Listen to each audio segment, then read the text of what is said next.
ক্ষমতা জি আপা। দখল, সে তো জবরদখল করছে, সে তো জি মানে আপা। জি। তার কোনো লিগালিটি নাই যে হচ্ছে উপদেষ্টা উপদেষ্টা বলে আমাদের কোনো পদ নাই। জি আপা। যেভাবে সে ক্ষমতায় গেছে এটা তো মানে মানুষ খুন করে জি মেরে আপা। একটা সিচুয়েশন তৈরি করে তারপরে তো সে ক্ষমতায় গেল।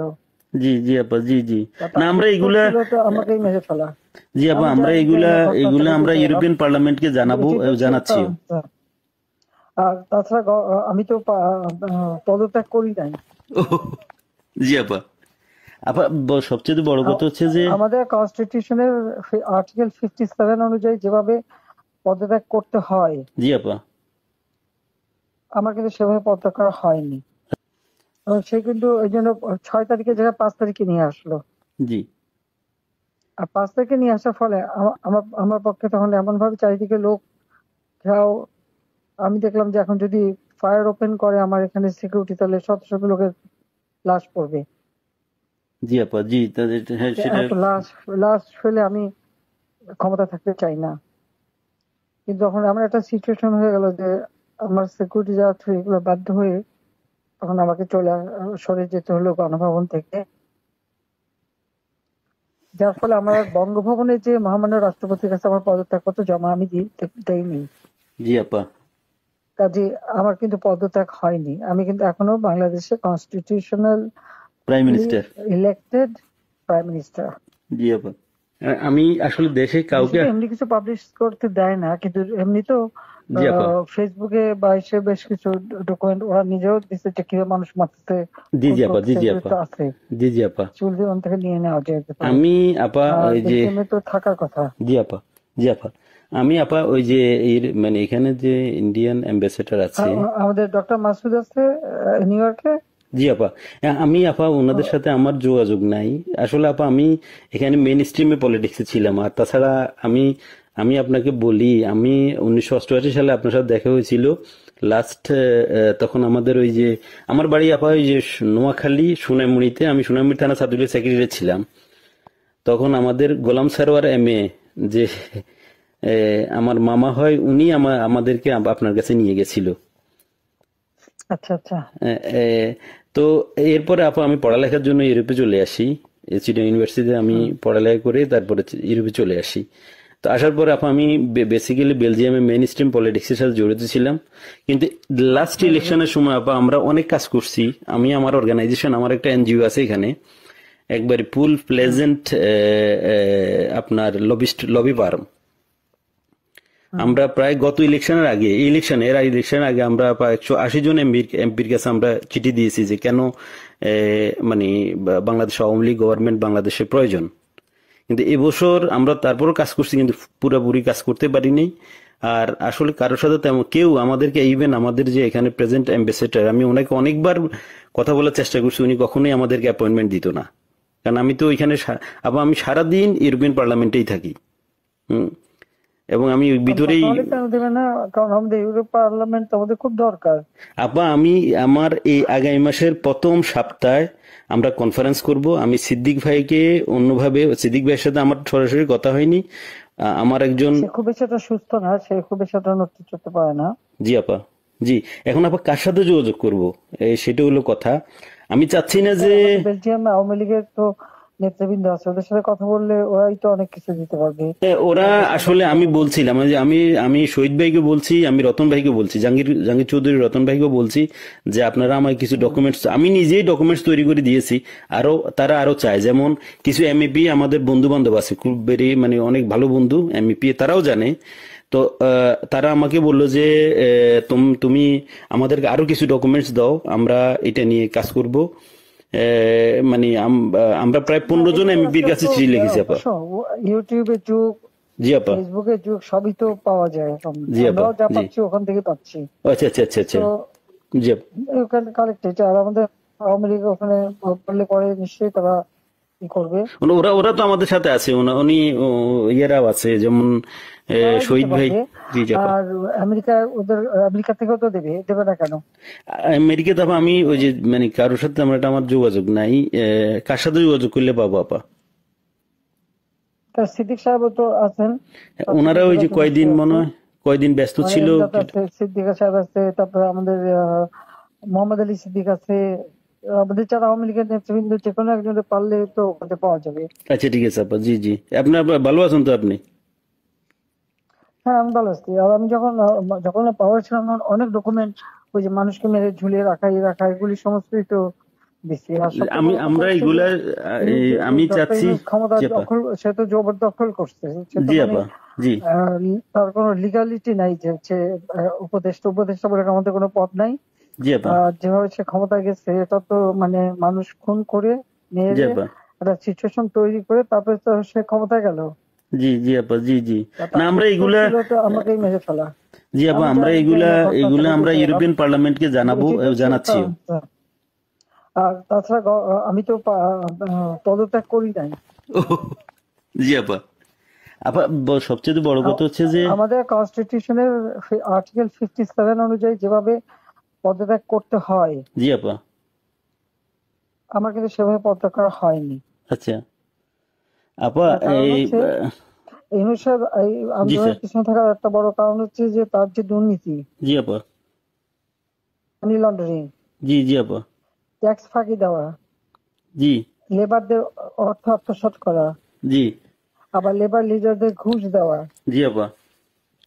এই সবকিছু মিলেই কিন্তু সে একটা সিচুয়েশন তৈরি করতে যাচ্ছে। আর তার সাথে তারা কিন্তু কিছু দেশ সবসময় সাপোর্ট করে, ওইটা সে কাজে লাগাইছে। তার তার একটা ভার্ডিক্ট ছিল জি আপা। মামলার 6 তারিখে জি আপা। আগস্ট, জি আপা। ওরা যাতে না হতে পারে সেজন্য সে 5 তারিখে আগায় নিয়ে আসে। আর 5 তারিখে আনার ফলে যেটা হলো, আমার যখন মানুষ মারা গেল আমি একটা জুডিশিয়াল কমিশন করলাম জি আপা। এনকোয়ারি করবার জন্য। জি তারপর আমি সিদ্ধান্ত নিলাম যে আমি থাকবো না, আমি ছেড়ে দেবো। আপা। আপা আমি আপনি কি কোনো লাস্ট স্পিচ দিবেন পার্লামেন্টে নাকি? থাকতে চাই না। আমরা যদি কোনো প্রোগ্রাম আমার করি 5 তারিখে পার্লামেন্টে। 5 তারিখে আমার একটা নেশনকে অ্যাড্রেস করে জি আপা। আমি যাব রাষ্ট্রপতির কাছে,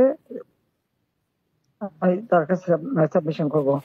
জি পার্লামেন্টারি সিস্টেমের নিয়ম হচ্ছে যে আমি যদি রেজিগনেশন সাবমিটও করি, যতক্ষণ পর্যন্ত মেম্বার্স অফ পার্লামেন্টের ভিতর থেকে মেজরিটি অন্য কেউ যদি মানে জি অনুমোদন পায় তাহলে সে হবে প্রাইম মিনিস্টার। জি। আর সেটা যদি না পারে, দেন প্রাইম মিনিস্টারকে রিকোয়েস্ট করতে হবে জি করার জন্য যে পার্লামেন্ট ভেঙে দেন। তখন পার্লামেন্ট ভাঙে, তাছাড়া কোনোদিন পার্লামেন্ট ভাঙতে পারে না। জি আপা। এটাও কনস্টিটিউশন অনুযায়ী। জি যাই হোক, এমন একটা সিচুয়েশন করা হলো, মানুষ মানে যে কটা মার্ডার হয়েছে পুলিশের গুলিতে কিন্তু হয়নি। জি আপা। এখানে কিলিং, ওদের ওদের মুভমেন্টের ভিতরে কিলিং এজেন্ট ছিল। জি আপা। এবং ওরা যে বুলেটটা ব্যবহার করছে সেটা জি আপা। ওদের অ্যাডভাইজার শাফাত সাহেব, আর্মির লোক, জি আপা। তিনি নিজেই বলছেন যে এই বুলেট তো পুলিশের কাছে থাকে না। জি আপা। তার মানে জি সাধারণ লোকের কাছে এই আর্ম ছিল। আর ওই বুলেট আমাদের, ওটা কার কাছে আছে? কেউ। এবং আজ পর্যন্ত এই বুলেট সম্পর্কে কোনো তদন্ত নেই, বা এই রাইফেল কে ব্যবহার করছে কোনো তদন্ত নেই। এমনকি কিছু লোক, পুরুষ মানুষ জি বোরখা আপা। পরা, জি পুরুষ মানুষ বোরখা পরে জি আপা। যেমন ইন্ডাস্ট্রিতে আগুন দেওয়া থেকে শুরু করে এসে। এবং আমি যখন রুগীদের দেখতে গেলাম, আমি প্রত্যেকটা রুগীকে দেখতে গেছি, আমি প্রত্যেক খাবার দেওয়া তখন মারা গেছে সব ফ্যামিলিকে আমি 10 লাখ করে টাকা, 50,000 টাকা করে দিয়ে তাদেরকে করছি। এবং এনকোয়ারি করার জন্য আমি আমার কমিশনকে আরো বড় করে দিলাম, 3 সদস্য বিশিষ্ট জুডিশিয়াল কমিশন করে দিলাম কমিটি। জি আপা। যাই হোক, সেগুলো তো করতে দেওয়া হয়নি। দেন আমি আমি যখন ডিসিশন নিলাম যে এরকম অবস্থা আমি থাকবো না, জি আপা। ইউনূস সাহেবের কোর্টের কেসের ভার্ডিক্ট ছিল ওই 666 কোটি টাকা ট্যাক্স তার কাছে পাওনা। জি জি জি আপা, এর এটা তো মাফ আগে করে দিল। আরেকটা সে ছিল, তিনি কিছু টাকা পেমেন্ট করছে। তবে এটা মানে তার মানে স্বীকার করলো যে তার ট্যাক্স ফাঁকি আছে। আর এই 666 কোটি টাকার ভার্ডিক্টটা আসার কথা ছিল। আর গ্রামীণ ব্যাংকের এ পর্যন্ত যে টাকা 26,000 কোটি টাকা সে মানি লন্ডারিং করে বিদেশে নিয়ে যাচ্ছে, এটা অডিট রিপোর্টে বের হয়েছে। ও জি আপা। জি ওই ওই ওই ওই ভার্ডিক্ট গুলি মানে ওটার উপরে তার বিরুদ্ধে কেস। সে কিন্তু ওই জন্য 6 তারিখের জায়গায় 5 তারিখে নিয়ে আসলো। জি আর 5 তারিখে নিয়ে আসার ফলে আমার আমার পক্ষে তখন এমন ভাবে চারিদিকে লোক ঘেরাও। আমি দেখলাম যে এখন যদি ফায়ার ওপেন করে আমার এখানে সিকিউরিটি, তাহলে শত শত লোকের লাশ পড়বে। জি আপা, জি তাদের হ্যাঁ সেটা। এত লাশ লাশ ফেলে আমি ক্ষমতা থাকতে চাই না।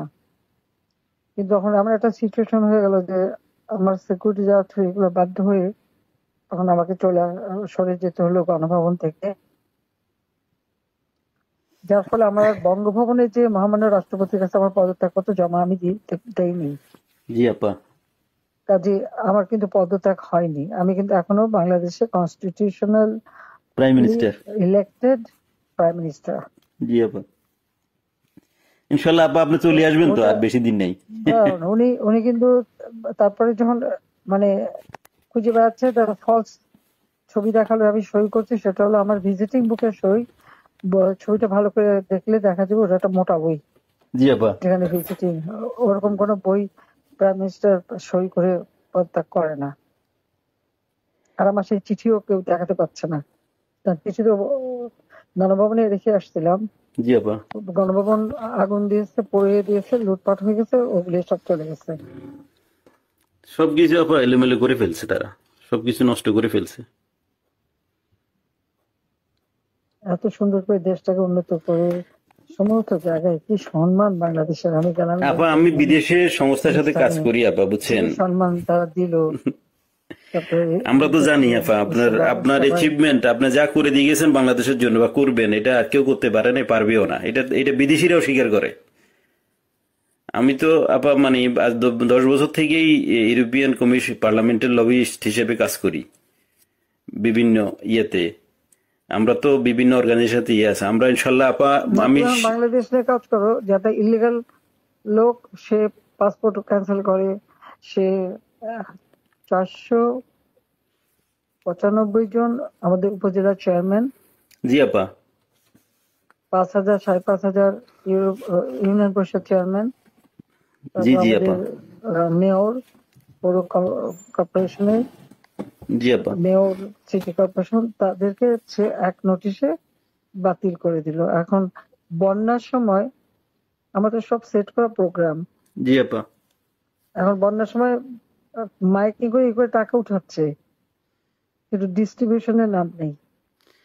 ওরা তো আপা মানে ওরা তো দুর্নীতির মানে পুরা আখড়া করে ফেলছে পুরা দেশটাকে। এখন তো আপা, এখন তো মানুষের কাছ থেকে জিম্মি করে টাকা নিচ্ছে ছেলেপেলের তারা। হাতে অস্ত্র আর লাঠি, জি আপা, আর গলা কেটে কেটে আমার আওয়ামী লীগের নেতাদের হত্যা করছে, গুলি করে হত্যা করছে। জি জি আপা, আমার কোনো দিন নাই যে তারা আমাদের আওয়ামী মারছে লীগের না, জি নেতাদের হত্যা না কারো না করে। কারো করে ইয়ে করছে দিন দিন। এটা করেই যাচ্ছে, এর কোনো ইনকোয়ারি নাই, এর কোনো বিচার নাই, কিচ্ছু নেই। জি স্কুলের টিচার প্রায় 1,000 কত 200-র উপরে টিচারদের অপমান, স্কুল কলেজ ইউনিভার্সিটির প্রিন্সিপাল জি আপা, তাদেরকে, এই বাচ্চাগুলিকে কিভাবে করে দিয়ে তাদেরকে অপমান করে স্কুল শিক্ষকরা গাছের সাথে বেঁধে রাখে। জি আপা, আমরা এটা এটা লিখছি আপা, এটা আমরা ইউরোপিয়ান পার্লামেন্টের হিউম্যান রাইটস কমিশনের যে চেয়ারম্যান, সে হলো ফ্রান্সের একজন এমপি, তার কাছে লিখছি এবং এর ডকুমেন্টারি আমরা দিয়েছি।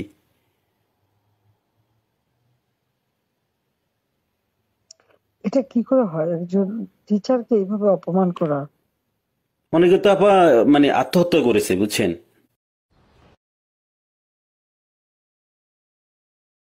এই অপমানের জন্য। একজন ওখানে হাত ফেল করে মারা গেছে, জি আপা, এই দায়িত্ব কে নেবে?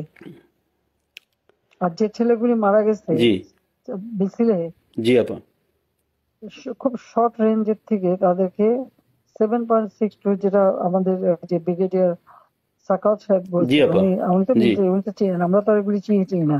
জি 7.62। আপা আমি এই ব্যাপারে একটা উনি কথা বললেন বলি না আপা, এগুলি আসলো কোত্থেকে। আপা আমি এই ব্যাপারে একটা কথা বলি। আমি কিছুদিন আগে মায়ানমারের অ্যাম্বাসেডারের সাথে আমার একটা মিটিং হয়েছিল, ওনার অফিসে, উনি ডাকছে আমাকে যাওয়ার জন্য। তো মায়ানমার অ্যাম্বাসেডার আমার বললো যে দেখো তোমাদের এখানে কিন্তু আজকা থেকে ওই যে আপনার রেভলিউশন গ্রুপ, ওরা কিন্তু অস্ত্র টস্ত্র বিক্রি করতেছে, তুমি কি মানে তুমি পারলে গভর্নমেন্টকে ইনফর্ম করো। তা আমি আমাদের অ্যাম্বাসেডর সাহেব যেখানে সালে সাহেব আছে ওনাকে বারবার আমি চেষ্টা করছি কথা বলার জন্য, উনি কখনোই মানে ওনাকে তো এমনি গিয়ে দেখা করা যায় না। হুম। তো আমি বললাম যে আপনার সাথে একটু কথা আছে, কিন্তু উনি আমার কখনোই অ্যাপয়েন্টমেন্ট দেয় নাই। অ্যাম্বাসেডর আমাকে ডেকে নিয়ে ইনফর্ম করছে যে উনি জানে আমি বাংলাদেশের, আমার এনজিওটা যদিও ইন্টারন্যাশনাল। আমি তো আপা মানে আওয়ামী লীগের লোক, আমরা আমরা বঙ্গবন্ধুর আদর্শ সৈনিক, আমরা আমাদের রক্তে আমরা মানে যখন আপনি বাংলাদেশ ছেড়ে চলে গেছেন আমরা খাইতেও পারিনি ঠিক মতে। আমরা তো মানে আমার তো মানে আমি পুরা ইয়ে হয়ে গেছি যে কি হইলো, কিভাবে কি সম্ভব, মানে এইভাবে আমরা তো বুক ফুলে আমি বাংলাদেশে আমি লাশের স্তূপ দেখতে চাইনি। না সেটা তো আবার জানি, সেই সেটা তো জন্য আমরা সবাই সরে গেছি। জানি। আপনি তো আমাদের মানে তারপরে আপনি যে মানুষ মারলো, তারপরে যে কত মানুষ মারলো, জি আপা। তারপরে প্রায় পুলিশ মারলো। জি আজকে আপা। আনসার তাদের কোনো হদিস নাই। জি আপা। তারপরে মানে আমাদের আওয়ামী লীগের অগণিত নেতা কর্মী, হিন্দুদের পরিবার জি আপা। মেরে লাশ গুম করা এবং মেয়েগুলোকে তুলে নিয়ে যাওয়া। তারপরে যে আমাদের ইডেন কলেজের একটা মেয়ে, তাকে মেরে শেষে ঝুলায় রেখে বললো আত্মহত্যা করছে। জি আপা, গত দুই একদিন আগে। তারপরে জি জি। আমাদের ওই যে আমাদের মমিন পাটোয়ারি জি 32-এ ফুল দিতে গেছে, তাকে এমন মারা মারলো যে মারা গেল। পরে সে তো মারা গেল। জি জি আর জি এই যে আপা। একজন বয়স্ক মানুষের একেবারে উলঙ্গ করে যেভাবে তাকে হ্যারাস করলো, বয়স্ক মানুষ তাদেরকে উঠবস, কান ধরে উঠবস করানো। এরা কি এরা কি মানে এদের বাপ মা নাই, আপা, মানে শিক্ষা নাই, কালচার নাই। জি আপা, মানে দেশের যে সমাজ ব্যবস্থাকে পুরাটাই মনে করেন যে শেষ করে দিয়েছে ইউনূস সাহেব তার ক্ষমতার জন্য, মানে ওনার ইয়ের জন্য, ওনার ওনার লোভের জন্য আর উনি এই দেশটা। লাশের দায়িত্ব তো তাকে নিতে হবে। সে জি তো আপা, 100%। আমরা তো সে আবার আমি লাশের উপরে দিয়ে গেল ক্ষমতায়। ওনাকে মানে ওনাকে উনি তো মানে ওয়েস্টার্ন কান্ট্রির ইয়ে দিয়ে চলে, ইউরোপের। আমি আমি ওনার হয়তো আমরা পারবো না কিনা জানি না, তবে ওনাকে আমি ইউরোপিয়ান পার্লামেন্টে ওনাকে বোঝাবো যে উনি উনি একজন সুদখোর, ইজ ইলিগাল। সুদখোর। উনি একজন অমানবিক লোক। উনি শান্তিতে নোবেল নোবেল পুরস্কার দেওয়া ভুল হয়েছে। ওনাকে মানে ওনাকে যে যেই চেহারা, ওনার যেই ধরনের মাস্ক পরে উনি চলে, উনি এর পিছনে উনি হলো একজন প্যারাসাস লোক, একজন মানে একজন বাজে লোক, যে মানুষ খুন করা ছাড়া, যে মানুষের রক্ত শোষা ছাড়া ওনার কোনো কাজ নাই। Shellfish, self centred. জি আপা। আপা আপনি দোয়া রাখেন ইনশাল্লাহ। আপনার কথা বলছি অনেক ভালো লাগছে অনেকদিন পরে। আর তাছাড়া আমি যাদের যাদের সাথে যোগাযোগ করা দরকার, আমি চাচ্ছি যে কিছু ইন্টালেকচুয়াল বডি যারা, তাদের সাথে যোগাযোগ রেখে ওনাদেরকে আমি এনে প্রোগ্রাম করব। না, তারা বলুক বাংলাদেশের যে অবস্থাটা, জি কোথায় আমি নিয়ে গেছিলাম বাংলাদেশকে, জি আপা। আজকে বাংলাদেশ কোথায়। জি জি জি আপা, এটা তো এরাও ঘরে বুঝে, ঘরে এরাও ডাকাতি, বুঝে, বুঝছেন। ঘরে ঘরে ডাকাতি হচ্ছে। তারা ইলিগাল আর্মস রিকভার করে না, ইলিগাল আর্মস জমা দেওয়ার জন্য নির্দেশ দেয়। এখন প্রত্যেকটা ফ্যামিলি এবং একটা এলাকায় রাত্রেবেলা একজন করে জেগে বসে থাকে ডাকাতের ভয়ে। জি আপা। দিনেও ডাকাতি করে, দিনেও জি। ডাকাতি করে। এখন তো আপা কোনো আইনের শাসন নেই দেশের মধ্যে, কোনো প্রশাসন নেই, আইন নেই, শাসন নেই, কিছু নেই। আর এ নিয়ে মাথা ব্যথা নাই। না, ওনাদের তো শুধু কখন কে কাকে মুক্তি দিবে, কার যে মানে যে কার ভ্যারডিক্ট উঠাই ফেলবে, কার কি জেল থেকে ছেড়ে দিবে, কারে কি ইয়ে করবে, শুধু ওইটা নিয়ে ব্যস্ত ওনারা। সে ক্ষমতা দখল করে সবার আগে নিজের ট্যাক্স মাফ করাই জি, দিচ্ছে। 662 কোটি টাকা মাফ করে দিল উনি নিজে নিজে নিজের ট্যাক্স মাফ নিজে। করে। এখন বলে যে না, আমি আমি ক্ষমতার অপব্যবহার করতে চাই না, আমি আমার কেস লড়তে চাই, এই করতে চাই, সেই করতে চাই, এখন বলে। কিন্তু আপনার আইসিআই তো আপনার ইয়েটা মাফ করে নিলেন, প্রথম আইসিআই উনি মাফ করে নিল ওনার ইয়ে, ট্যাক্স ওনার ইয়ে। মাফ করলো, মানি লন্ডারিং মামলা, জি সব আপা। মামলা প্রত্যাহার করলো। তারপরে গ্রামীণ ফোনের বিটিআরসি টাকা পায় প্রায় 2,000-2,500 কোটি টাকা, জি আপা। সেটাও মাফ করাই নিল। আপা আপনি আপনার ইন অ্যাবসেন্সে দলের এখন দায়িত্বে বা দল কিভাবে দাঁড়াবে এখন সেটার কোনো। সবার বিরুদ্ধে মামলা, জি আপা। আর বাকি সব জেলখানায়, জি কেউ আপা। নাই। অনেকের তো আপা মানে অনেকের কোনো হদিসে পাওয়া যাচ্ছে না, অনেকের খোঁজে পাওয়া যাচ্ছে না, অনেকের ফোন করে পাওয়া যাচ্ছে না। মেরে বোধহয় গুম করে দিচ্ছে। কারা আপা? হ্যাঁ, মেরে গুম করে দিচ্ছে। জি জি আপা, ওদেরকে নিয়ে কোথায় কি করছে না করছে মানে কোনো ইয়ে নেই। অনেকের যোগাযোগ করার চেষ্টা করি কিন্তু পাওয়া যাচ্ছে না, টেলিফোনের কোনো ইয়ে নাই, বা লোক দিয়েও কোনো খবর পাচ্ছি না। পাবে কোথেকে, যে কেউ নাই তো। সব তো জেলে ঢুকাই দিচ্ছে যে কদিন পাচ্ছে, আর বাকিদের যে কি করছে বলতে পারবো না। আমি এমনি তৃণমূলের নেতা কর্মীদের সাথে কথা হচ্ছে, না, সবাই সবাই আপা, তাদের সবাই সঙ্গে কথা আপনার হচ্ছে। কথা বলে। আমরা যাদের সাথে তৃণমূলে যারা একবারে রুরাল এরিয়া বা ডিস্ট্রিক্ট লেভেলে সবাই বলে যে আপা এখন সবার সাথে যোগাযোগ করতেছে, আপাকে অ্যাভেলেবেল পাওয়া যাচ্ছে। তো একজন আমাকে দিয়ে বললো যে আপনি যেহেতু অর্গানাইজ করতেছেন, আমি আবার সিরিজ প্রোগ্রাম করব ইউরোপিয়ান পার্লামেন্টে ইনশাল্লাহ। আমাদের বন্ধু বান্ধব আছে পার্লামেন্টেরিয়ান, ওদেরকে বলছি, ওদেরকে আমি পার্সোনালি গিয়ে কথা বলছি, ওদেরকে ডকুমেন্টারি দিচ্ছি। ওরা সেপ্টেম্বর, যেহেতু আগস্ট মাসটা ইয়ে ছিল, বন্ধ ছিল, ওরা সেপ্টেম্বর থেকে ইনশাল্লাহ ইয়ে করবে। আচ্ছা, ওরা ঠিক আছে, সেপ্টেম্বর থেকে ইনশাল্লাহ ওকে, প্রোগ্রামটা আবার লঞ্চ কথা। করবে। এবং আমরা হিউম্যান রাইটস কমিশনে আমাদের বন্ধু বান্ধব আছে, বাংলা ইউরোপিয়ান কমিশনে এবং ইসিএসসি কমিটির আমি আপা ভেরি মানে আমার ওয়েল কানেক্টেড হচ্ছে SND group, social democratic and progressive অ্যালায়েন্সের সাথে। ওরা আমাকে ফুল সাপোর্ট দিবে এবং ওদেরকে আমি পার্সোনালি গিয়ে কথা বলে আসছি যে আমাদের বাংলাদেশ আওয়ামী লীগ। সচিবদের সাথে যোগাযোগ করো। জি না, যোগাযোগ আছে আপা, আমি কালকে ওর সাথে দেখা করেছি। এবং আমি তো, ওরা জানে আমি আমি এর আগেও আপা রোহিঙ্গা নিয়ে। কিছু লয়ার জোগাড় করে বুলু গেছিল। জি জি বুলু 2-3 দিন বেশ কাজ করছে, অনেক, প্রায় 200-300 লয়ার ওখানে যে ঢুকছে, বাস তাদের বিরুদ্ধে মামলা দিয়ে আর হুম, ওদের ওই যে লাঠিয়াল বাহিনী দিয়ে জি জি জি কাউকে কোর্টে ঢুকতে দেবে না। আমাদের কোনো লয়ার কোর্টে ঢুকতে পারবে না। একজনকে ছোড়াও মারছে। জি জি, ছুরি মারছে একজনকে আপা। জি জি জি, আমরা আপা না, আমি এখানের মনে করেন যে আমি এসএনডি, আমাকে সরাসরি আমি এসএনডি কে বুঝাতে সক্ষম হয়েছি যে বাংলাদেশ আওয়ামী লীগ সোশ্যালিস্ট পার্টির একজন পার্ট অফ সোশ্যালিস্ট পার্টি, এবং আমাদের নেত্রীকে, যিনি আমাদের দেশের সবচাইতে, আমরা আমাদের দেশের যিনি স্বপ্নকে মানে আমাদের যে মানে দেশটাকে গরিব থেকে মধ্যবিত্ত আয়ের দেশে নিয়ে আসছেন, ওনাকে অনৈতিক এবং অবৈধভাবে ওনাকে ক্ষমতাচ্যুত করা হয়েছে। ফোর্সলি ওনাকে দেশ ছাড়তে বাধ্য করা হয়েছে ওনাকে। তো তারা মানে বলছে যে ঠিক আছে, আমরা পার্লামেন্ট সেশন খুলুক, আমরা এটা নিয়ে আলাপ করব, এটা নিয়ে আমরা ডকুমেন্টস গুলো দেখবো যে আসলে বাংলাদেশে কি হচ্ছে। তুমি আরো জোগাড় করে করে সব দিতে থাকো, ঠিক আছে? জি আপা, আচ্ছা, দোয়া করেন আপা, আপনার সহযোগিতা থাকবে। আর আপনি একটা হ্যাঁ।